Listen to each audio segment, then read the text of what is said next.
آخرت کے معاملے میں آگے بڑھنے کے لیے ہمارے ذہن و دماغ میں ایک بات ہمیشہ ہمیشہ تازہ ہو، وہ یہ ہے کہ دنیاوی زندگی تو بس ختم ہونے والی زندگی ہے، یہ دار القرار نہیں، یہ دار الحیوان نہیں، یہ ہمیشہ رہنے والی برقرار زندگی نہیں، یہ تو ختم ہونے والی زندگی۔ اس زندگی کی مثال تو سمندر میں کوئی جو ہے ایک سوئی داخل کرے، پھر اٹھا کر دیکھے تو اس سوئی میں کتنے خطرے آ سکتے ہیں؟ زیادہ سے زیادہ ایک دو خطرے پانی۔ تو اللہ کے نبی صلی اللہ علیہ وسلم نے کہا وہ ایک دو خطرے پانی دنیاوی زندگی کی مثال، تو سمندر جیسا پانی جو ہے آخرت کی مثال۔ کیا کمپیریزن ہے دونوں کے درمیان، کوئی مقابلہ نہیں، کوئی کمپیریزن ہی نہیں۔ تو ان دو خطروں کے خاطر ہم سمندر جیسی زندگی کے معاملے میں غفلت کا شکار ہیں۔ دو خطروں کے معاملے میں ہم ایک دوسرے سے آگے بڑھنے کی کوشش کرتے ہیں، لیکن سمندر جیسی چیز میں کوئی مسابقت نہیں، کوئی مسارعت نہیں، آگے بڑھنے کی کوئی کوشش نہیں۔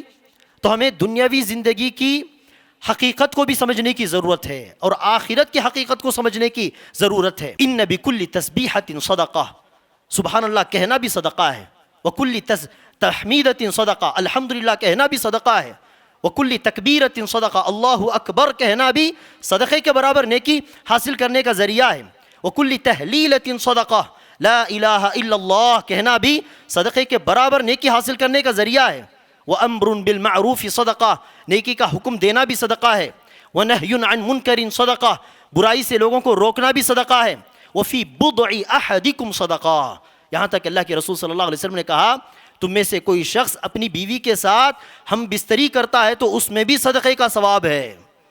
صحابہ اکرام حیران ہو کر اللہ کے رسول صلی اللہ علیہ وسلم سے پوچھنے لگے، اے اللہ کے رسول، یأتی احدنا شہوتہ فیکون لہ فیہا اجر، ہمیں سے کوئی اپنی شہوت پوری کرتا ہے اپنی بیوی کے ساتھ ہم بستری کر کے جمع کر کے، اس میں کیوں نیکی لکھی جائے گی؟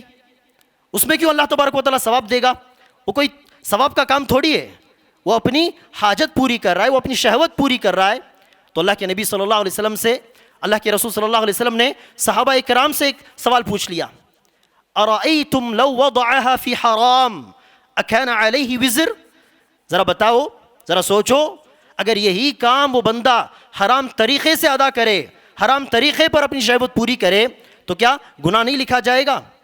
اگر حرام طریقے سے وہ کام کرنے پر گناہ لکھا جاتا ہے تو اللہ تبارک و تعالیٰ کے ڈر کی وجہ سے وہ بندہ صرف حلال طریقے سے ہم بستری کرتا ہے، حلال طریقے سے اپنی شہوت پوری کرتا ہے، تو نیکی کیوں نہیں لکھی جائے گی؟ یہ اللہ تبارک و تعالیٰ کا فضل ہے۔ نیکی کے معاملے میں آگے بڑھنے کے لیے ہمیں چاہیے کہ ہم آخرت کو ہمیشہ اپنا نصب العین بنائیں، آخرت کی زندگی کی کامیابی کو اپنا مقصد بنائیں اور دنیا کی حقیقت کو ہم سمجھیں۔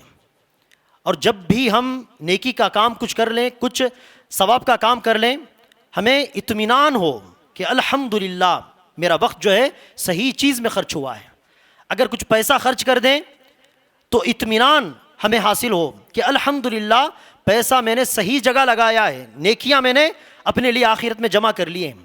یہ تسلی دل کے اندر آ جائے، یہ اطمینان اگر دل کے اندر آ جائے تو کبھی ہم نیکی کے معاملے میں پیچھے نہیں ہٹیں گے بلکہ اور آگے بڑھیں گے، کیونکہ وہ جو چسکا ہے، وہ جو مزہ ہے نیکی کرنے کے بعد جو مزہ ملتا ہے وہ ہمیں محسوس ہو گیا ایمان کا وہ چسکا، تو ہمیشہ ہم اس معاملے میں آگے بڑھنے کی کوشش کریں گے، پیچھے نہیں ہٹیں گے۔ MSLI TV، رہنمائی بدلتی دنیا کے لیے۔ ان الحمد للہ نحمده ونستعینه ونستغفره ونعوذ باللہ من شرور انفسنا ومن سیئات اعمالنا، من يهده الله فلا مضل له ومن يضلله فلا هادي له، واشهد ان لا اله الا الله وحده لا شريك له، واشهد ان محمدا عبده ورسوله، يا أيها الذين آمنوا اتقوا الله حق تقاته ولا تموتن إلا وأنتم مسلمون، يا أيها الناس اتقوا ربكم الذي خلقكم من نفس واحدة وخلق منها زوجها وبث منهما رجالا كثيرا ونساء، واتقوا الله الذي تساءلون به والأرحام إن الله كان عليكم رقيبا، يا أيها الذين آمنوا اتقوا الله وقولوا قولا سديدا يصلح لكم أعمالكم ويغفر لكم ذنوبكم ومن يطع الله ورسوله فقد فاز فوزا عظيما.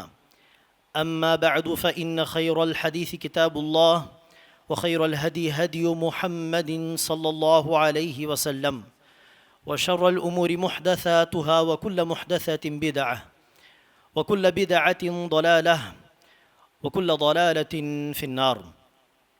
قال الله عز وجل وسارعوا إلى مغفرة من ربكم وجنة عرضها السماوات والأرض أعدت للمتقين. معزز حضرات اور پردہ نشین میری اسلامی ماؤں اور بہنوں، آج کے اس خطبہ جمعہ میں نیکی کے کاموں میں ہم کیسے آگے بڑھیں، اس تعلق سے دو چار باتیں خود کے لیے بھی اور آپ تمام کے لیے بھی ازراہ نصیحت میں کرنا چاہتا ہوں۔ معزز حضرات اور خواتین اسلام، دنیاوی فائدے کی چیزوں میں، دنیاوی امور میں ایک دوسرے سے سبقت لے جانے والے لوگ بہت زیادہ ہیں۔ کسی طرح میں اس سے آگے بڑھ جاؤں، اس کے پاس ایک گھر ہے تو میرے پاس کسی طرح دو گھر ہو جائیں، اس کے پاس ایک گاڑی ہے تو میرے پاس کسی طرح دو تین گاڑیاں آ جائیں۔ تو دنیاوی چیزوں میں ایک دوسرے سے آگے بڑھنے کی فکر، ایک دوسرے سے آگے بڑھنے کی کوشش، یہ تو ہم کو ہر جگہ دیکھنے کو ملے گی، لیکن کامیاب ہیں وہ لوگ، خوش نصیب ہیں وہ لوگ، سعادت مند ہیں وہ لوگ جو آخرت کے معاملے میں ایک دوسرے سے آگے بڑھنے کی کوشش کرتے ہیں، سبقت لے جانے کی کوشش کرتے ہیں، نیکی کے معاملات میں آگے بڑھنے کی کوشش کرتے ہیں۔ ایسے ہی لوگ اصل میں کامیاب ہیں اور ایسے ہی لوگ اصل میں عقل مند ہیں اللہ تبارک و تعالیٰ کے نزدیک۔ تو ہمیں چاہیے کہ ہم نیکی کے معاملات میں، خیر کے معاملات میں، اخروی زندگی کے معاملات میں ایک دوسرے سے آگے بڑھنے کی، سبقت لے جانے کی ہم کوشش کریں۔ اللہ تبارک و تعالیٰ قرآن مجید میں ارشاد فرماتا ہے وَسَارِعُوا إِلَى مَغْفِرَةٍ مِّن رَبِّكُمْ وَجَنَّةٍ، اللہ تبارک و تعالیٰ کی بخشش کی طرف، مغفرت کی طرف اور جنت کی طرف دوڑو، اس میں سستی، کاہلی، دیری کے بغیر اللہ کی مغفرت کی جانب، جنت کی جانب دوڑ پڑو۔ تو اللہ تبارک و تعالیٰ نے کیا لفظ استعمال کیا؟ جلدی کرو، سارعو، جلدی کرو، دوڑنے لگو۔ دوسری آیت میں اللہ نے کہا فاستبقوا الخیرات، خیر کے کاموں میں سبقت لے جاؤ، ایک دوسرے سے آگے بڑھنے کی کوشش کرو۔ اور احادیث میں بھی اللہ کے رسول صلی اللہ علیہ وسلم نے ارشاد فرمایا بادروا بالاعمال فتنا، فتنوں کے آنے سے پہلے عمل کرنے میں جلدی کیا کرو۔ عام طور پر کوئی بھی کام جلد بازی کے ساتھ نہیں کرنا چاہیے، لیکن نیکی کے معاملے میں آگے بڑھنے کی بات ہو تو تاخیر کیے بغیر جیسے ہی موقع ملا اس کو استعمال کر لینا چاہیے، پتہ نہیں دوبارہ وہ موقع ملے گا یا نہیں، اس فکر کے ساتھ موقع ملتے ہی اس کو استعمال کرنے کی گویا قرآن و حدیث کے اندر تاکید کی گئی۔ ایک آیت میں اللہ تبارک و تعالیٰ کے ارشاد ہے ثم اورثنا الکتاب الذین اصطفینا من عبادنا، پھر ہم نے اس کتاب کا وارث یعنی قرآن کا وارث ان لوگوں کو بنایا جو ہمارے برگزیدہ بندے ہیں، ان بندوں کو وارث بنایا اس کتاب کا، قرآن کا، جن بندوں کو کہ ہم نے چن لیا۔ اب ان بندوں میں بعض ایسے ہیں فَمِنْهُمْ ظَالِمٌ لِنَفْسِهِ، بعض گناہ کے کام کر کر یا واجبات ادا کرنے میں کوتاہی کر کے خود اپنے آپ پر ظلم کرنے والے ہیں۔ وَمِنْهُمْ مُقْتَصِدٌ، اور ان میں سے بعض میانہ رو ہیں۔ یہاں پر میانہ روی بہتر درجہ نہیں، بہت سارے معاملات ہیں جہاں پر دو کے درمیان کا جو راستہ ہوتا ہے وہ زیادہ بہتر ہوتا ہے، لیکن اس معاملے میں، اس مثال کے اندر میانہ روی زیادہ بہتر نہیں، بلکہ اس کے آگے تیسرے گروہ کے بارے میں اللہ نے جو بات بتائی وہ زیادہ بہتر ہے۔ تو اللہ نے کہا بعض لوگ ایسے ہیں جو میانہ رو ہیں، اور تیسرے لوگ ایسے ہیں جو نیکی کے معاملات میں اللہ تبارک و تعالیٰ کے حکم کے ساتھ آگے بڑھنے کی کوشش کرتے ہیں. وَمِنْهُمْ سَابِقٌ بِالْخَيْرَاتِ بِإِذْنِ اللَّهِ. اور اللہ تبارک و تعالیٰ نے آیت کے اختتام میں کہا ذَلِكَ هُوَ الْفَضْلُ الْكَبِيرُ. اس طرح خیر کے کاموں میں، نیکی کے کاموں میں ایک دوسرے سے آگے بڑھنے کی کوشش کرنا، یہی اللہ تبارک و تعالیٰ کا بہت بڑا فضل ہے. تو ہمیں چاہیے کہ ہم نیکی کے کاموں میں آگے بڑھنے کی کوشش کریں. اس حوالے سے اللہ کے نبی صلی اللہ علیہ وسلم کی سیرت طیبہ میں اور صحابہ کرام کی زندگی میں ہزاروں مثالیں، بسیوں مثالیں ہم کو مل جائیں گی. ایک مرتبہ اللہ کے نبی صلی اللہ علیہ وسلم نماز سے فارغ ہوئے، جیسے ہی سلام کہا تو اللہ کے نبی صلی اللہ علیہ وسلم فوراً مصلی سے اٹھ کر باہر چلے گئے. اللہ کے رسول صلی اللہ علیہ وسلم کا معمول ہوتا تھا کہ نماز کے بعد، سلام کہنے کے بعد اللہ کے نبی صلی اللہ علیہ وسلم اسی جگہ بیٹھ کر، مصلیوں کی جانب متوجہ ہو کر اسی جگہ بیٹھ کر اللہ کے نبی صلی اللہ علیہ وسلم ذکر کیا کرتے. لیکن خلاف معمول اس دن اللہ کے رسول صلی اللہ علیہ وسلم سلام کہنے کے بعد فوراً وہاں سے چلے گئے.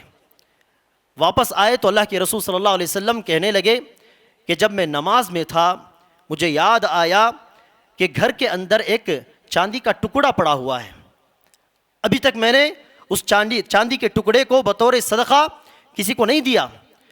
تو میں نے سوچا کہ نماز ختم کرتے پہلا کام، پہلی فرصت میں کام مجھے کرنا ہے. تو دیکھیے، نیکی کے کاموں میں بلا تاخیر جیسے ہی یاد آیا، جیسے ہی موقع ملا، فوراً وہ نیکی کا کام کر دینا چاہیے. پتہ نہیں بعد میں چل کر نیت بدل جائے، بعد میں چل کر موقع نہ ملے. تو اللہ کے نبی صلی اللہ علیہ وسلم دیکھیے کس طرح تیزی کے ساتھ نیکی کے کاموں میں آگے بڑھتے ہیں. اللہ کے نبی صلی اللہ علیہ وسلم نے اسی روش پر صحابہ کرام کی تربیت کی. صحابہ کرام کو اللہ کے رسول صلی اللہ علیہ وسلم نے یہی تربیت کی کہ دنیا کے معاملے میں ایک دوسرے سے آگے بڑھنے والے تو بہت سارے ہیں، لیکن تم لوگ آخرت کے معاملے میں آگے بڑھنے کی کوشش کرو. اسی لیے ہم دیکھتے ہیں احادیث کے اندر کہ صحابہ کرام آ کر اللہ کے رسول صلی اللہ علیہ وسلم سے سوال کرتے ہیں. وہ تمام سوالات آخرت کے حوالے سے ہوں گے. کسی بھی حدیث کے اندر کسی صحابی نے آ کر اللہ کے رسول سے پوچھا ہو کہ اللہ کے رسول زیادہ کمانے کے لیے کیا کرنا ہے بتائیے، مال کی فراوانی ہو جائے میرے گھر کے اندر، اس کے لیے کیا راستہ ہے بتائیے. نہیں، بلکہ صحابہ کرام کے سوالات تو ایسے ہوتے کہ پیغمبر اسلام افضل ترین عمل کیا ہے بتائیے، اللہ تبارک و تعالیٰ کے نزدیک محبوب ترین عمل کیا ہے بتائیے، یا اللہ کے رسول فتنوں سے بچنے کا راستہ کیا ہے بتائیے، اے اللہ کے رسول سب سے بڑا گناہ کیا ہے بتائیے تاکہ میں اس سے بچ سکوں، اے اللہ کے رسول کوئی ایسا آسان عمل بتلا دیجئے جس کو کرنے میں آسانی بھی ہو لیکن اجر اس کا بہت بڑا ہو، عظیم ہو. تو عام طور پر صحابہ اکرام کے سوالات اللہ کے رسول سے اخروی اعتبار سے ہوا کرتے تھے. نیکی کے معاملات میں ان کے سوالات ہوا کرتے تھے، دنیا کے حوالے سے نہیں. اب چلیے ہم چند مثالیں دیکھتے ہیں صحابہ اکرام کی زندگی سے. سب سے پہلی مثال نماز کے تعلق سے. ہم سب جانتے ہیں کہ اللہ کے نبی صلی اللہ علیہ وسلم نے کہا جو کوئی ایک دن میں 12 رکعت سنت مؤکدہ ادا کر لے، جس کو سنن رواتب بھی کہا جاتا ہے، راتبہ بھی کہا جاتا ہے، 12 رکعت کوئی ادا کر لے تو اس کے لیے جنت کے اندر اللہ تبارک و تعالیٰ ایک گھر بناتا ہے. اس حدیث کو اللہ کے رسول صلی اللہ علیہ وسلم کی زوج مطہرہ ام حبیبہ رضی اللہ عنہا نے روایت کیا. جب وہ اس حدیث کو روایت کرتی ہیں کہ اللہ کے نبی صلی اللہ علیہ وسلم کو کہتے ہوئے میں نے سنا کہ جو کوئی ایک دن میں 12 رکعت رواتب ادا کر لے اللہ تبارک و تعالیٰ اس کے لیے جنت میں گھر بناتا ہے. حدیث کی روایت کے بعد ام حبیبہ رضی اللہ عنہا کہتی ہیں جس دن سے اللہ کے نبی صلی اللہ علیہ وسلم سے میں نے اس حدیث کو سنا اس دن سے لے کر آج تک میں نے یہ 12 رکعت نہیں چھوڑی. ام حبیبہ رضی اللہ عنہا نے یہ حدیث روایت کی تو اس کے بعد انبسا نامی شخص نے اس حدیث کو دوسروں کے سامنے روایت کیا. وہ کہتے ہیں کہ جس دن سے میں نے اس حدیث کو ام حبیبہ کی زبانی سنی ہے اس دن سے لے کر آج تک میں نے 12 رکعت نہیں چھوڑی. اور اس کے بعد آگے عمرو بن اوس وہ کہتے ہیں کہ جس دن میں نے اس حدیث کو انبسا کی زبانی سنی اس دن سے لے کر آج تک میں نے 12 رکعت نہیں چھوڑی. پھر اس کے بعد نعمان بن سالم نامی ایک راوی کہتے ہیں کہ جس دن میں نے اس حدیث کو عمرو بن اوس کی زبانی سنی اس دن سے لے کر آج تک میں نے یہ 12 رکعت کبھی نہیں چھوڑی۔ تو دیکھیے نیکی کے معاملات میں کیسے وہ آگے بڑھتے ہیں، کتنا شوق عمل کرنے کا، کیا جذبہ عمل کرنے کا۔ اور صدقے کا معاملہ لے لیا جائے، اللہ تبارک و تعالیٰ کی راہ میں انفاق کرنا، خرچہ کرنا، اس کی تو بہت ساری مثالیں سیرت کے اندر ہمیں ملتی ہیں، صحابہ کرام کی زندگی میں ملتی ہیں۔ سب سے ایک عظیم مثال عثمان بن عفان رضی اللہ عنہ کی، جنگ تبوک کا موقع تھا، اس جنگ کا ایک دوسرا نام بھی ہے غزوۃ العسرہ، عسرہ نامی، عسرہ کا مطلب ہے تکلیف، کٹھن حالت۔ چونکہ غزوہ تبوک سخت گرمی کے موسم میں اسے ہونا تھا، اور مدینے سے تبوک کا فاصلہ تقریباً 800 کلومیٹر، تو گیا 800 کلومیٹر جانا ہے، پھر وہاں سے واپس آنا ہے، اور جنگ میں شریک بھی ہونا ہے، تو خرچہ بھی زیادہ ہوگا، سفر کا خرچہ۔ تو اللہ کے نبی صلی اللہ علیہ وسلم نے اس موقع پر کہا من جہز جیش العسرۃ فلہ الجنہ، کہ جو کوئی اس کٹھن حالت میں جنگ کے لیے خرچہ کرے گا اللہ کی راہ میں، اس کے لیے جنت کی خوشخبری ہے۔ تو عثمان بن عفان رضی اللہ عنہ آگے بڑھ کر آئے اور کہا میں اللہ کی راہ میں 100 اونٹ اور 100 اونٹوں کی پیٹھ پر لدے ہوئے سامان کے ساتھ میں اللہ کی راہ میں خرچ کرتا ہوں۔ دو بار اللہ کے رسول صلی اللہ علیہ وسلم نے انفاق فی سبیل اللہ پر صحابہ اکرام کو ابھارا، تو عثمان بن عفان دوبارہ آگے بڑھ کر آتے ہیں، کہتے ہیں 100 اونٹ کی پیٹھ پر لدے ہوئے سامان کے ساتھ۔ دوبارہ اللہ کے رسول صلی اللہ علیہ وسلم صحابہ اکرام کو انفاق فی سبیل اللہ پر ابھارتے ہیں، تو تیسری مرتبہ بھی عثمان بن عفان نے کہا میں اللہ کی راہ میں 100 اونٹ دیتا ہوں لدے ہوئے سامان کے ساتھ۔ تو گویا کل ملا کر 300 اونٹ، اور 300 اونٹ کی پیٹوں پر لدے ہوئے سامان کے ساتھ، ضروری سامان کے ساتھ۔ ذرا تصور کیجئے، آج ایک اونٹ لینا ہو، فربا اونٹ لینا ہو تو کم از کم 1 لاکھ تو چاہیے نا، تو ایسے میں 300 اونٹ کا خرچہ خود جو ہے 3 کروڑ ہو گیا۔ سبحان اللہ۔ اگر ہر اونٹ کی پیٹھ پر 20 سے 25، کم از کم 20 سے 25 کلو گرام گیہوں ہو یا بارلی ہو، کچھ بھی ہم رکھ لیں، تو 20 سے 25 کلو گرام چاول ہم لیتے ہیں تو آج 1000 روپے، 1500 روپے تقریباً، دیکھیے حساب ڈال کر کے وہ کتنا ہو گیا۔ تب اللہ کے رسول صلی اللہ علیہ وسلم نے دعا کی اللہ تبارک و تعالیٰ سے کہ اے اللہ میں عثمان سے راضی ہوں، تو بھی عثمان سے راضی ہو جا۔ اس کے بعد عثمان بن عفان رضی اللہ عنہ گھر گئے، واپس آئے تو انہوں نے 1000 دینار گولڈ کوائنز، دینار کا مطلب سونے کے کوائنز ہوتے ہیں، تو 1000 دینار انہوں نے دوبارہ جنگ کے خاطر جو خرچ کیے۔ تو اللہ کے نبی صلی اللہ علیہ وسلم نے کہا ما ضر عثمان، اس کے بعد عثمان اگر عمل نہ بھی کریں تو عثمان کو کوئی نقصان نہیں۔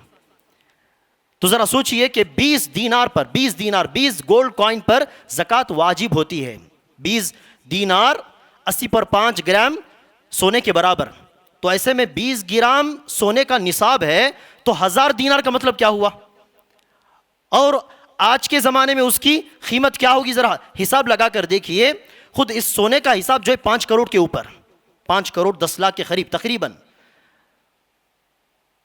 سبحان اللہ، آج ایک مسجد بنانی ہو، ایک مدرسہ بنانا ہو، اس کے لیے 3-4 کروڑ اگر خرچہ ہونا ہو تو کتنی تکلیف اٹھانی پڑتی ہے، کتنے پاپڑ بیلنے پڑتے ہیں، کتنی کوششیں کرنی پڑتی ہے، تب جا کر پیسہ جمع ہوتا ہے۔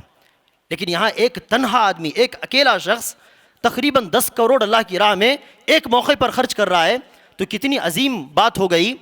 یہ تھا صحابہ اکرام کا جذبہ، یہ تھا صحابہ اکرام کا شوق، کسی طرح آخرت کی زندگی میں ہم کامیاب ہو جائیں، کسی طرح بلند مرتبے ہم حاصل کر لیں۔ تو نیکی کے کاموں میں صحابہ اکرام اس طرح ایک دوسرے سے آگے بڑھنے کی کوشش کیا کرتے تھے۔ جہاں تک صدقے کا معاملہ ہے، اللہ کی راہ میں خرچ کرنے کا معاملہ ہے، غریب صحابہ اکرام کے پاس کہاں اتنی سہولت تھی کہ بار بار اللہ کی راہ میں خرچ کریں۔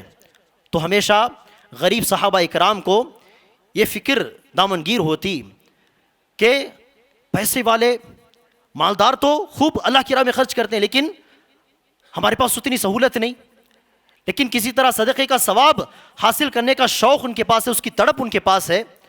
تو وہ غریب صحابہ اکرام اللہ کے رسول صلی اللہ علیہ وسلم کے پاس آتے ہیں اور کہنے لگتے ہیں اللہ کے رسول ذهب اہل الدثور بالاجور، یہ مالدار تو بہت ساری نیکیاں لوٹ کر لے جا رہے ہیں لیکن ہمارے پاس اس کا موقع نہیں. یصلون کما نصلی، جس طرح ہم نماز پڑھتے ہیں وہ بھی نماز پڑھتے ہیں. یصومون کما نصوم، جس طرح ہم روزہ رکھتے ہیں وہ بھی اسی طرح روزہ رکھتے ہیں. لیکن وَيَتَصَدَّقُونَ بِفُضُولِ أَمْوَالِهِمْ، لیکن ان کے پاس بہت سارا زائد مال ہے، اس کے ذریعے وہ صدقہ کرتے ہیں لیکن ہمارے لیے صدقہ کرنے کا موقع نہیں، ہمارے پاس اس کی سہولت نہیں، ہم کیا کریں؟ وہ ہم سے آگے بڑھتے جا رہے ہیں. تو اس فکر کے ساتھ صحابہ کرام نے سوال کیا تو اللہ کے نبی صلی اللہ علیہ وسلم نے جواب میں کہا أَوَلَيْسَ قَدْ جَعَلَ اللَّهُ لَكُمْ مَا تَصَدَّقُونَ، کہ اللہ تبارک و تعالیٰ نے تمہارے لیے بھی صدقے کا ثواب حاصل کرنے کا ذریعہ نہیں بنایا؟ یعنی بغیر مال خرچ کیے، بغیر پیسہ خرچ کیے صدقے کا ثواب حاصل کرنے کا ذریعہ نہیں بنایا؟ ان بکل تسبیحۃ صدقہ، سبحان اللہ کہنا بھی صدقہ ہے. وکل تحمیدۃ صدقہ، الحمدللہ کہنا بھی صدقہ ہے. وکل تکبیرۃ صدقہ، اللہ اکبر کہنا بھی صدقے کے برابر نیکی حاصل کرنے کا ذریعہ ہے. وکل تحلیلۃ صدقہ، لا الہ الا اللہ کہنا بھی صدقے کے برابر نیکی حاصل کرنے کا ذریعہ ہے. وَأَمْرٌ بِالْمَعْرُوفِ صدقہ، نیکی کا حکم دینا بھی صدقہ ہے. وَنَهْيٌ عَنْ مُنْكَرٍ صدقہ، برائی سے لوگوں کو روکنا بھی صدقہ ہے. وَفِي بُضْعِ أَحَدِكُمْ صدقہ، یہاں تک اللہ کے رسول صلی اللہ علیہ وسلم نے کہا تم میں سے کوئی شخص اپنی بیوی کے ساتھ ہم بستری کرتا ہے تو اس میں بھی صدقے کا ثواب ہے. صحابہ کرام حیران ہو کر اللہ کے رسول صلی اللہ علیہ وسلم سے پوچھنے لگے اے اللہ کے رسول یأتی احدنا شہوتہ فیکون لہ فیہا اجر، ہمیں سے کوئی اپنی شہوت پوری کرتا ہے اپنی بیوی کے ساتھ ہم بستری کر کے جمع کر کے، اس میں کیوں نیکی لکھی جائے گی؟ اس میں کیوں اللہ تبارک و تعالیٰ ثواب دے گا؟ وہ کوئی ثواب کا کام تھوڑی ہے، وہ اپنی حاجت پوری کر رہا ہے، وہ اپنی شہوت پوری کر رہا ہے. تو اللہ کے نبی صلی اللہ علیہ وسلم سے، اللہ کے رسول صلی اللہ علیہ وسلم نے صحابہ کرام سے ایک سوال پوچھ لیا ارأیتم لو وضعها فی حرام اکان علیہ وزر، ذرا بتاؤ، ذرا سوچو، اگر یہی کام وہ بندہ حرام طریقے سے ادا کرے، حرام طریقے پر اپنی شہوت پوری کرے تو کیا گناہ نہیں لکھا جائے گا؟ اگر حرام طریقے سے وہ کام کرنے پر گناہ لکھا جاتا ہے تو اللہ تبارک و تعالیٰ کے ڈر کی وجہ سے وہ بندہ صرف حلال طریقے سے ہم بستری کرتا ہے، حلال طریقے سے اپنی شہوت پوری کرتا ہے تو نیکی کیوں نہیں لکھی جائے گی؟ یہ اللہ تبارک و تعالیٰ کا فضل ہے. تو دیکھیے صحابہ کرام کی تڑپ، مالدار ثواب لوٹے جا رہے ہیں، ثواب لوٹے جا رہے ہیں صدقے کے ذریعے، لیکن ہمارے لیے وہ موقع نہیں. اس فکر کے ساتھ وہ آ کر اللہ کے رسول صلی اللہ علیہ وسلم سے سوال کرتے. لیکن بعد میں ہوا کیا؟ جب یہ حدیث، یہ بات مالدار صحابہ کو پتہ چلی تو وہ بھی کیا کرنے لگے؟ سبحان اللہ، الحمدللہ، اللہ اکبر ذکر زیادہ کرنے لگے. دوبارہ وہ غریب صحابہ کرام اللہ کے رسول صلی اللہ علیہ وسلم کے پاس آتے ہیں اور کہنے لگتے ہیں اللہ کے رسول یہ مالدار صحابہ بھی زیادہ ذکر کرنے لگے. تو اللہ کے رسول صلی اللہ علیہ وسلم نے کہا ذالک فضل اللہ یؤتیہ من یشاء، یہ تو اللہ تبارک و تعالیٰ کا فضل ہے، وہ جسے چاہے وہ اپنا فضل عطا کرتا ہے. اس کے آگے ہم کچھ نہیں بتا سکتے، کچھ نہیں کر سکتے. تو صحابہ اکرام نیکی کے معاملے میں ایک دوسرے سے آگے بڑھنے کی کوشش کرتے تھے، لیکن ہمیں کہاں فرصت ہے دنیاوی معاملات میں ایک دوسرے سے آگے بڑھنا. حسد، کینہ، کپٹ، جلن، ان تمام چیزوں سے باہر ہم آئیں گے تب نہ آخرت کے معاملے میں آگے بڑھنے کی ہم فکر کریں گے. اچھا چلیے جہاد کے حوالے سے دیکھیے، اللہ کی راہ میں جہاد کرنا، جنگ کرنا، اگر کوئی بندہ جنگ میں شریک ہو تو واپس وہ اپنا مال و متاع لے کر واپس آئے گا، کوئی گارنٹی نہیں. وہ بندہ اپنی جان کے ساتھ واپس آئے گا، کوئی گارنٹی نہیں. تو اتنی بڑی قربانی والا کام ہے وہ جہاد، اللہ کی راہ میں جنگ کرنا، جنگ میں شریک ہونا. لیکن اس معاملے میں بھی دیکھیے اپنا مال، اپنی جان قربان کرنے کے اس معاملے میں بھی صحابہ کرام پیچھے نہیں تھے. حد تو یہ ہے کہ تندرست صحابہ کرام جن کے ہاتھ پیر صحیح سالم ہوں انہیں چھوڑیے، وہ صحابہ کرام جو ہاتھ پیر سے معذور تھے ایسے صحابہ کرام بھی اس معاملے میں پیچھے نہیں. ایک صحابی تھے عمرو بن جموح رضی اللہ عنہ، وہ پیر سے معذور تھے، لنگڑے لولے تھے.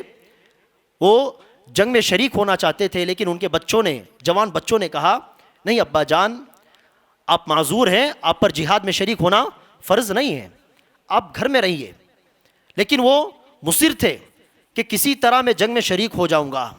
اللہ کے رسول صلی اللہ علیہ وسلم نے جب یہ معاملہ دیکھا تو اس معاملے کو عمرو بن جموح رضی اللہ عنہ اور ان کے بچوں کے درمیان چھوڑ دیا کہ جو بھی وہ فیصلہ کریں گے وہ صحیح ہوگا. تو بالآخر عمرو بن جموح رضی اللہ عنہ اپنے اصرار کے بعد جنگ میں شریک ہوئے. پیر سے لنگڑے ہیں, لولے ہیں, معذور ہیں, لیکن پھر بھی دیکھیے میدان کارزار میں اللہ کی راہ میں شریک ہونے کی اتنی زیادہ تڑپ. عمرو بن جموح رضی اللہ عنہ جنگ سے پہلے اللہ کے رسول صلی اللہ علیہ وسلم کے پاس آتے ہیں اور پوچھنے لگتے ہیں, اے اللہ کے رسول, اگر میں جنگ میں شہید ہو جاؤں گا تو کل قیامت کے دن میں اسی حالت میں اپنے لنگڑے پن کے ساتھ معذور حالت میں اٹھایا جاؤں گا یا صحیح سالم میں اٹھایا جاؤں گا؟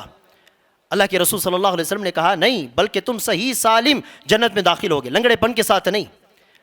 تو عمرو بن جموح رضی اللہ عنہ نے دعا کی کہ اے میرے پروردگار, اگر میں جنگ میں شہادت کے بغیر گھر واپس لوٹوں تو کامیاب ہو کر لوٹوں, اگر میدان جنگ ہی میں شہید ہو جاؤں تو اے میرے پروردگار مجھے صحیح سالم اٹھانا اور صحیح سالم جنت میں داخل کرنا. تو اسی جنگ میں وہ اور ان کے چچا زاد بھائی دونوں شہید ہو گئے. اللہ کے نبی صلی اللہ علیہ وسلم نے خوشخبری بھی سنائی کہ عمرو بن جموح رضی اللہ عنہ صحیح سالم حالت میں وہ جنت میں ضرور داخل ہوں گے. پھر اللہ کے رسول صلی اللہ علیہ وسلم کے حکم کے مطابق انہیں اور ان کے چچا زاد بھائی کو ایک ہی خبر میں دفن کیا گیا. تو میرے بھائیو دیکھیے جنگ کے معاملات میں معذور صحابہ اکرام کس طرح ایک دوسرے سے آگے بڑھنے کی, کسی طرح شہادت کی جو وہ موت ہے, وہ مرتبہ ہے, وہ حاصل کرنے کی کیا تڑپ تھی ان کے اندر. اسی طرح صحابہ اکرام چاہے وہ اخلاق کا معاملہ ہو, تجارت میں امانت داری کے ساتھ تجارت کرنے کا معاملہ ہو, ذکر کرنے کا معاملہ ہو, ہر نیکی کے کام میں صحابہ اکرام ایک دوسرے سے آگے بڑھنے کی کوشش کیا کرتے تھے. بہت ساری مثالیں ہیں, ان تمام مثالوں کو یہاں پر بیان کرنے کے لیے وقت کافی نہیں ہوگا. تو ہمیں چاہیے کہ ہم نیکی کے معاملات میں آگے بڑھنے کی کوشش کریں, اور اس کے لیے ہمارے اندر ایک سیلف موٹیویشن کا ہونا بھی ضروری ہے. سیلف موٹیویشن کے بغیر, دل کے اندر تڑپ, وہ جذبہ, وہ شوق کے بغیر ہم نیکی کے معاملے میں آگے بڑھ نہیں سکتے. دنیا کے معاملے میں ہم آگے بڑھتے ہیں تو کیوں؟ کیونکہ آنکھوں کے سامنے ہمیں دنیا کی نعمتیں نظر آتی ہیں, ہم ان نعمتوں کو استعمال کرتے ہیں, تو اس لیے اس معاملے میں آگے بڑھنے کی ہم کوشش بھی کرتے ہیں. لیکن آخرت کا معاملہ تو پوری طرح غیبی معاملہ ہے.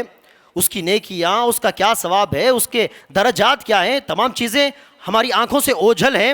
تو اس لیے ہمیں چاہیے کہ ہم اپنے اندر ایمانی اعتبار سے, عقیدے کے اعتبار سے دل کے اندر وہ رغبت پیدا کریں, وہ شوق پیدا کریں, سیلف موٹیویشن پیدا کریں. اس کے لیے ضروری ہے کہ ہم چند باتیں ہم ذہن میں ہمیشہ رکھ لیں. اس میں سے ایک بات یہ ہے کہ کل قیامت کے دن اگر اللہ تبارک و تعالیٰ کا دیدار ہمیں نصیب ہونا ہو, ہم اللہ تبارک و تعالیٰ سے ملاقات کرنا چاہتے ہیں, اللہ تبارک و تعالیٰ کے چہرے کی جانب ہم دیکھنا چاہتے ہیں, تو ہمیں چاہیے کہ ہم نیکی کے معاملے میں آگے بڑھیں. صحابہ اکرام کہتے ہیں ایک مرتبہ ہم صحابہ اکرام 14ویں کا چاند تھا, مکمل چاند, اسے ہم دیکھ رہے تھے.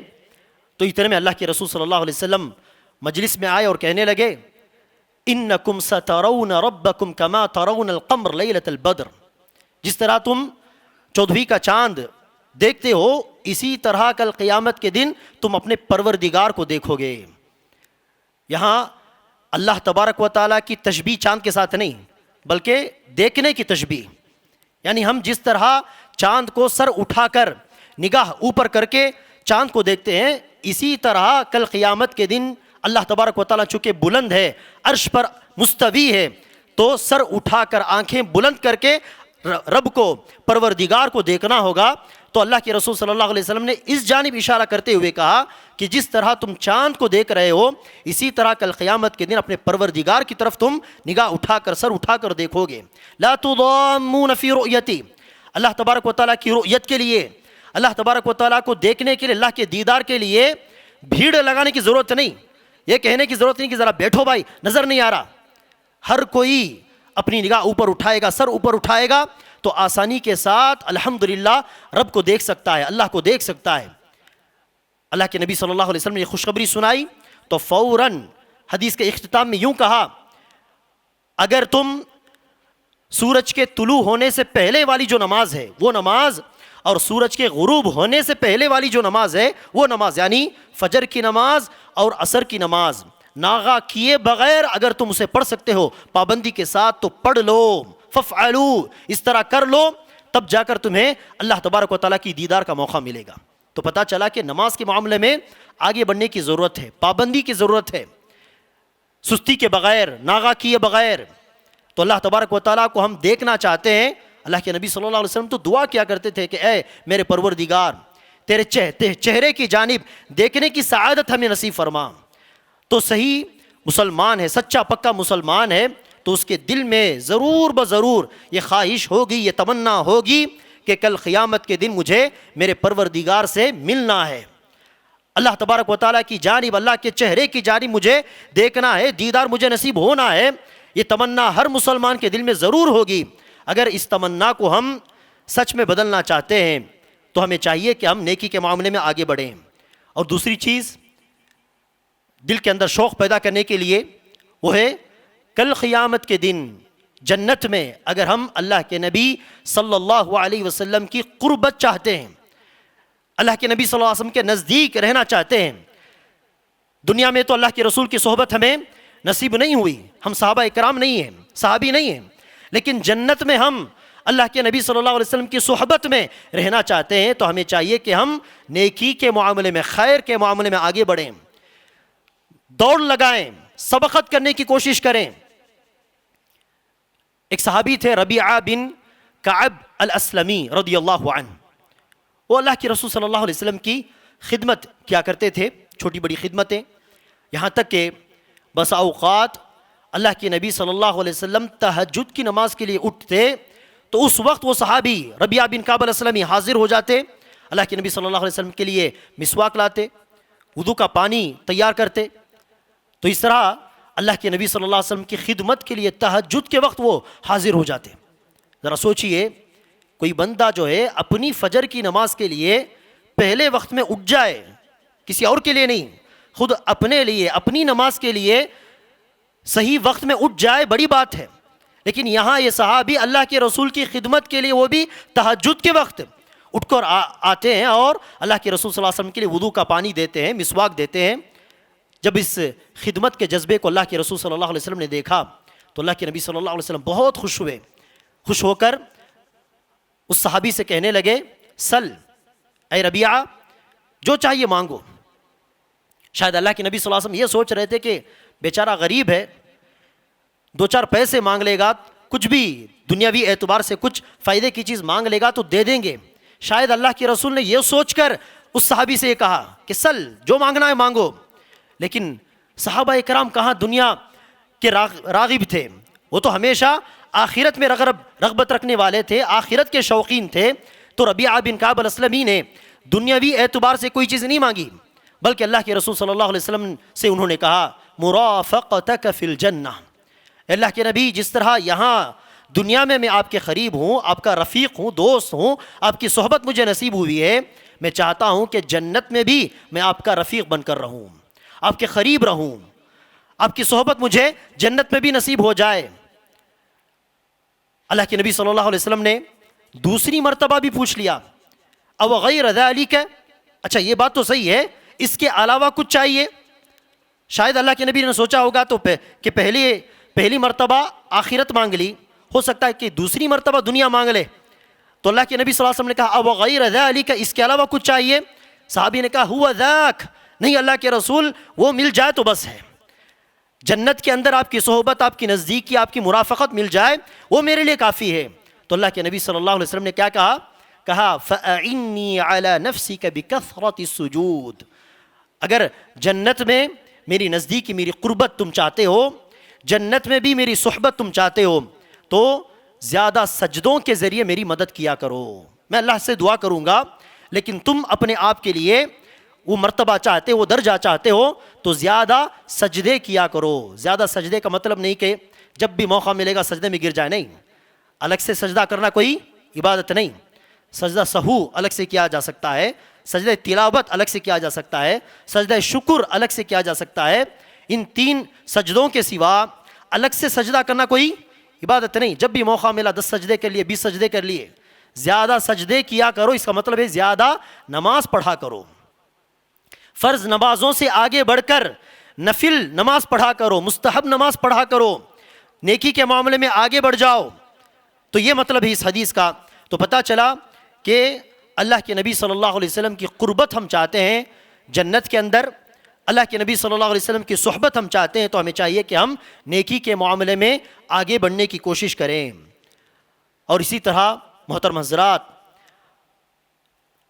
آخرت کے معاملے میں آگے بڑھنے کے لیے ہمارے ذہن و دماغ میں ایک بات ہمیشہ ہمیشہ تازہ ہو, وہ یہ ہے کہ دنیاوی زندگی تو بس ختم ہونے والی زندگی ہے. یہ دار القرار نہیں, یہ دار الحیوان نہیں, یہ ہمیشہ رہنے والی برقرار زندگی نہیں, یہ تو ختم ہونے والی زندگی. اس زندگی کی مثال تو سمندر میں کوئی جو ہے ایک سوئی داخل کرے, پھر اٹھا کر دیکھے تو اس سوئی میں کتنے خطرے آ سکتے ہیں, زیادہ سے زیادہ 1-2 خطرے پانی.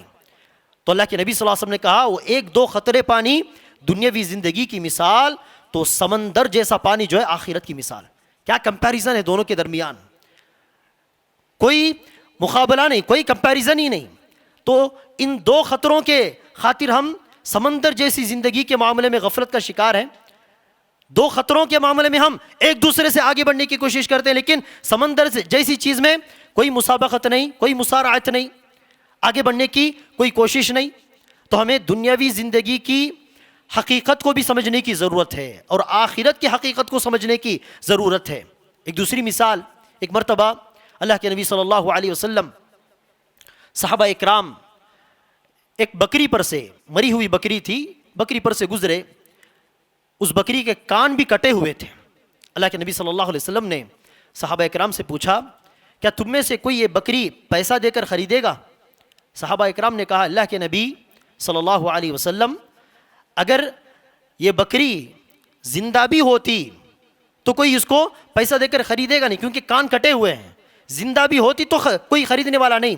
ایسے میں یہ تو مری ہوئی بکری ہے, مری ہوئی ہے, کان بھی کٹے ہوئے ہیں, کون پیسہ دے کر خریدے گا؟ اللہ کے نبی صلی اللہ علیہ وسلم نے کہا کہ تمہاری نگاہوں میں یہ بکری جتنی حقیر ہے, اس کی کوئی قیمت نہیں, بالکل حقیر ہے, اس سے کہیں زیادہ اللہ کی نگاہ میں دنیاوی زندگی بالکل حقیر سی چیز ہے, اس کی کوئی قیمت نہیں اللہ کے پاس. مکھی کے یا مچھر کے پر کے برابر بھی اس کی کوئی قیمت نہیں اللہ کے پاس. تو ہمیں چاہیے کہ ہم دنیاوی زندگی کی حقیقت کو سمجھتے ہوئے اور آخرت کی زندگی کتنی عظیم زندگی ہے, وہاں کی کامیابی حقیقی کامیابی, وہاں کی رسوائی حقیقی رسوائی, ان تمام چیزوں کو سمجھ کر دنیاوی معاملے میں تو ہم پہلے ہی سے آگے بڑھنے کی کوشش کر رہے ہیں, لیکن آخرت کے معاملے میں آگے بڑھنے کی ہم کوشش کریں. اللہ تبارک و تعالیٰ سے دعا ہے کہ اللہ تبارک و تعالیٰ نیکی کے معاملے میں آگے بڑھنے کی توفیق ہمیں عطا فرمائے, ایک دوسرے سے سبقت لے جانے کی توفیق عطا فرمائے. جس طرح صحابہ اکرام نیکی کے معاملے میں ایک دوسرے سے آگے بڑھنے کی کوشش کیا کرتے تھے, ان کی یہی کوشش ہوا کرتی کہ کسی طرح ان سے میں آگے بڑھ جاؤں. عمر بن خطاب کی کوشش ہوتی کسی طرح میں ابو بکر سے آگے بڑھ جاؤں, ایک مرتبہ کم از کم نیکی کے معاملے میں ان سے آگے بڑھ جاؤں. اس طرح کا شوق جذبہ اللہ تبارک و تعالی ہمیں نصیب فرمائے. آمین. اقول قولی هذا واستغفر الله لي ولكم ولسائر المسلمين من كل ذنب فاستغفروه انه هو الغفور الرحيم. الحمد لله رب العالمين والصلاة والسلام على اشرف الانبياء والمرسلين نبينا محمد وعلى آله واصحابه اجمعین. اما بعد. محترم حضرات اور پردہ نشین خواتین اسلام, نیکی کے معاملے میں آگے بڑھنے کے لیے ہمیں چاہیے کہ ہم آخرت کو ہمیشہ اپنا نصب العین بنائیں, آخرت کی زندگی کی کامیابی کو اپنا مقصد بنائیں اور دنیا کی حقیقت کو ہم سمجھیں. اور جب بھی ہم نیکی کا کام کچھ کر لیں, کچھ ثواب کا کام کر لیں, ہمیں اطمینان ہو کہ الحمدللہ میرا وقت جو ہے صحیح چیز میں خرچ ہوا ہے. اگر کچھ پیسہ خرچ کر دیں تو اطمینان ہمیں حاصل ہو کہ الحمدللہ پیسہ میں نے صحیح جگہ لگایا ہے, نیکیاں میں نے اپنے لیے آخرت میں جمع کر لی ہیں. یہ تسلی دل کے اندر آ جائے, یہ اطمینان اگر دل کے اندر آ جائے تو کبھی ہم نیکی کے معاملے میں پیچھے نہیں ہٹیں گے بلکہ اور آگے بڑھیں گے، کیونکہ وہ جو چسکا ہے، وہ جو مزہ ہے نیکی کرنے کے بعد جو مزہ ملتا ہے وہ ہمیں محسوس ہو گیا ایمان کا وہ چسکا، تو ہمیشہ ہم اس معاملے میں آگے بڑھنے کی کوشش کریں گے، پیچھے نہیں ہٹیں گے۔ ایک مرتبہ اللہ کے نبی صلی اللہ علیہ وسلم گھر آتے ہیں، گھر میں اس دن بکری یا بکرا کٹا ہوا تھا۔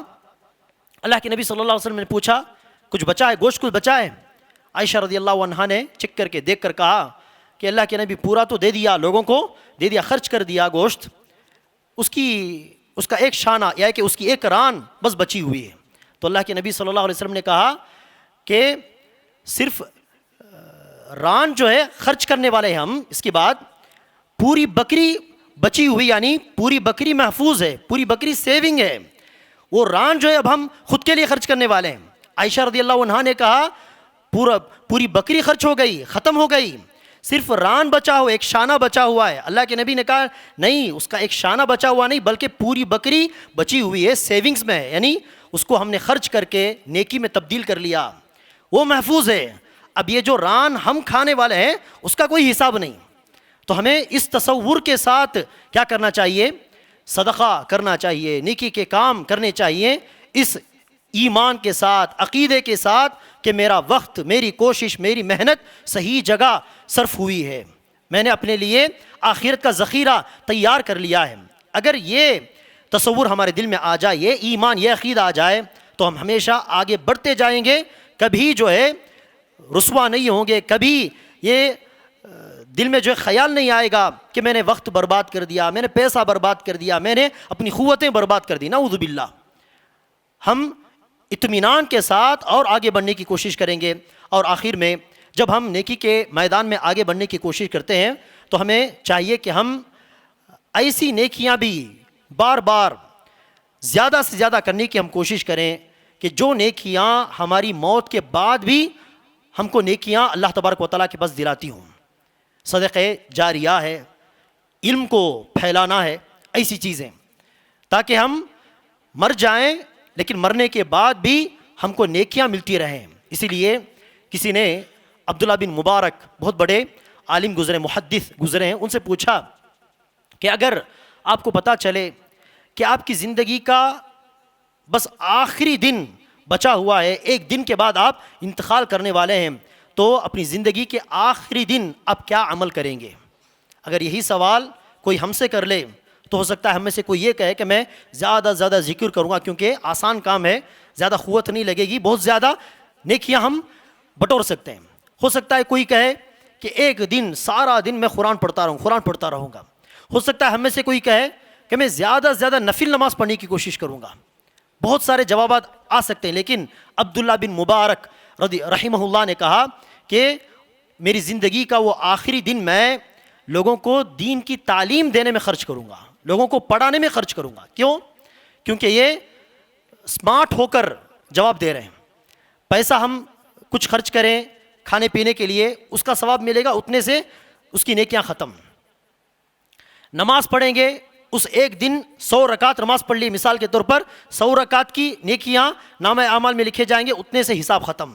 لیکن لوگوں کو ہم دین کی تعلیم دیں گے تو اس ایک دن کی مجلس میں، درس میں جتنے لوگ شریک ہوں گے، بہت ساری چیزیں وہ پڑھیں گے، اس میں سے بعض چیزیں وہ اپنی زندگی میں عمل بھی کریں گے، بعض چیزوں کو دوسروں تک پہنچانے کی بھی کوشش کریں گے۔ اور آج بھی کئی 100 سال گزر گئے، لیکن اس واقعے کو لے کر آج بھی ہم خطبے میں بات چیت کر رہے ہیں، تو دیکھیے اس کا فائدہ کیا ہوا۔ تو اس طرح ایسے کام ہم کرنے کی کوشش کریں کہ ہماری موت کے بعد بھی اس کی نیکیاں ہم کو لگاتار ملتی رہیں۔ تو اس طرح بھی ہمیں نیکی کے کاموں میں آگے بڑھنے کی کوشش کرنی چاہیے۔ اللہ تبارک و تعالیٰ سے دعا ہے کہ اللہ تبارک و تعالیٰ مجھ کہنے والے کو اور آپ تمام سننے والوں کو کہی سنی باتوں پر زیادہ سے زیادہ عمل کرنے کی توفیق عطا فرمائے، اور نیکی کے معاملات میں مرتے دم تک مسابقت کرنے کی، ایک دوسرے سے سبقت لے جانے کی توفیق و شوق و تڑپ اللہ تبارک و تعالیٰ ہم کو عطا کرے۔ السلام علیکم ورحمۃ اللہ وبرکاتہ۔ کہ ہمارے پاس جو ہے ایجوکیشن پروگرام چل رہے ہیں اس مرکز کے تحت، تو ان پروگرامز میں جو ہے آپ شریک ہوں۔ پہلی چیز تو یہ ہے کہ ہمارا ہفتہ واری دروس چل رہے ہیں، انشاءاللہ ہر ہفتے کے دن عشاء کے بعد قرآن کی تفسیر کا درس رہے گا انشاءاللہ۔ اور اسی طرح جمعے کے دن جو دعویٰ کورس کی کلاس ہوتی ہے کہ آپ دعویٰ کیسے دیں، کیسے دوسرے غیر مسلموں کو آپ بلائیں، اس کے لیے کیا کیا اسینشیل جو ہے آپ کے پاس فنڈامنٹلز ہوں، کیا بنیادیں ہوں، تو وہ تمام چیزوں کی اس کے اندر جو ہے تعلیم ہوتی ہے۔ تو دعوتی کورس میں بھی آپ اپنے آپ کو شامل کریں یا آپ کے اپنے بچوں کو اس کے اندر شامل کروائیں۔ تیسری بات یہ ہے کہ ہر بدھ کے دن یہاں پر عربک لینگویج کلاس ہوتی ہے، جو قرآن کی لینگویج آپ سیکھیں قرآن کے ذریعے سے۔ تو ایک یونیک کلاس ہے جس میں جو ہے الحمدللہ کئی ہمارے نوجوان فائدہ اٹھا رہے ہیں۔ تو آپ بھی جو ہے اس معاملے میں ہر بدھ کے دن اپنے آپ کو شامل کرنے کی کوشش کریں۔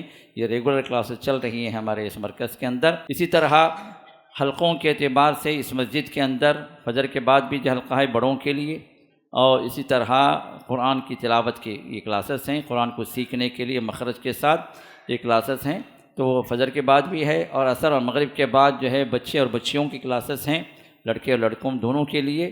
اور اسی طرح اس میں خواتین بھی شامل ہوتی ہیں، بڑی خواتین بھی آتی ہیں عصر اور مغرب کے بعد، وہ بھی سیکھتی ہیں۔ اور اس طرح عشاء کے بعد صرف بڑوں کے لیے کلاسز ہیں، تو فجر بعد اور عشاء بعد بڑوں کے لیے کلاسز ہیں، اور مغرب میں اور عصر میں بچوں کے لیے جو لڑکے بھی ہیں لڑکیاں بھی ان کے لیے کلاسز ہیں۔ تو اس سے فائدہ اٹھانے کی کوشش کریں۔ یہ آپ کے محلے کے اندر ایک کلاسز چل رہی ہیں، تقریباً الحمدللہ 200 بچے اس میں پڑھ رہے ہیں ان کلاسز کے اندر۔ اور بھی جو ہے جو بچے اس سے جو محروم ہیں ان سے گزارش یہ ہے کہ ان کے والدین اس معاملے میں تھوڑا سا فکر کریں اپنے بچوں کے قرآن کی صحیح کرنے کے لیے، اور اس میں جو ہے ان کو داخلہ کروائیں۔ اور حفظ کے تحت جو ہے جو ہمارے 2 اسٹریمز چل رہے ہیں پہلے سے بھی، بلکہ اگر کہا جائے 3 اسٹریمز چل رہے ہیں۔ ایک تو جو وہ ہے 24/7 جو اسی مسجد کے اندر وتھ اکاموڈیشن بچوں کو ہم حفظ کی تعلیم دے رہے ہیں وتھ اکیڈمکس، جس میں جو 5 سال کا جو اسٹریم رہتا ہے، صرف اکیڈمکس کے ساتھ 5 سال ہے، ود آؤٹ اکیڈمکس جو ہے 3 سال ہے۔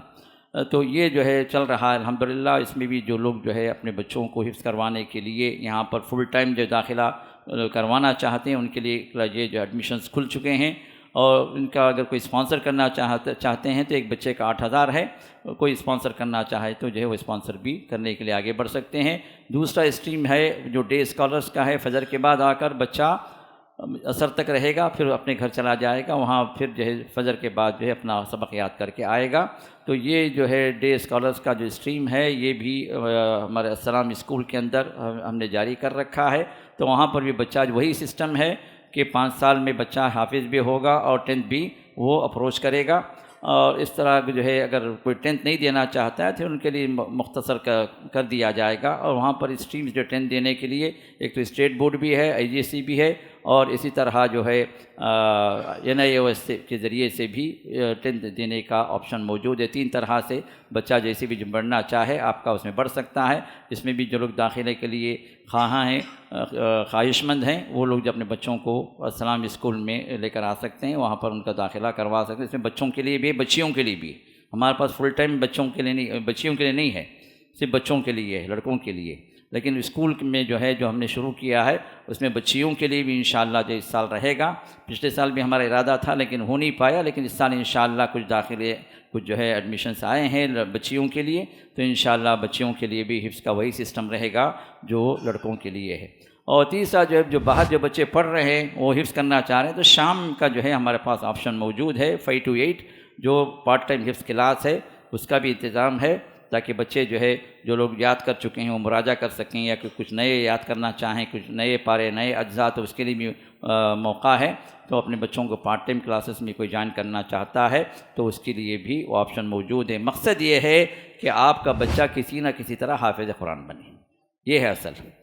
ہمارے گھر کا کوئی ایک بچہ کم سے کم جو حافظ قرآن بن جائے، جو ان کے والدین کی نجات کا ذریعہ بن جائے، تو اس کے لیے یہ کوششیں ہماری ہو رہی ہیں۔ اب آپ کی کوشش یہ ہونا چاہیے کہ آپ کے اعتبار سے، آپ کے بچے کے اعتبار سے جس اسٹریم میں بھی آپ جوائن کرنا چاہیں اس کے لیے آپشن موجود ہے۔ تو لہٰذا اس معاملے میں آگے بڑھنے کی کوشش کریں، اللہ سے توفیق مانگیں اور اللہ تعالیٰ سے جس معاملے میں استخارہ بھی کریں، اور جو بھی بہتر ہوگا انشاءاللہ اللہ آپ کے لیے وہ راستہ اللہ تعالیٰ کھول دے گا۔ بارک اللہ فیکم۔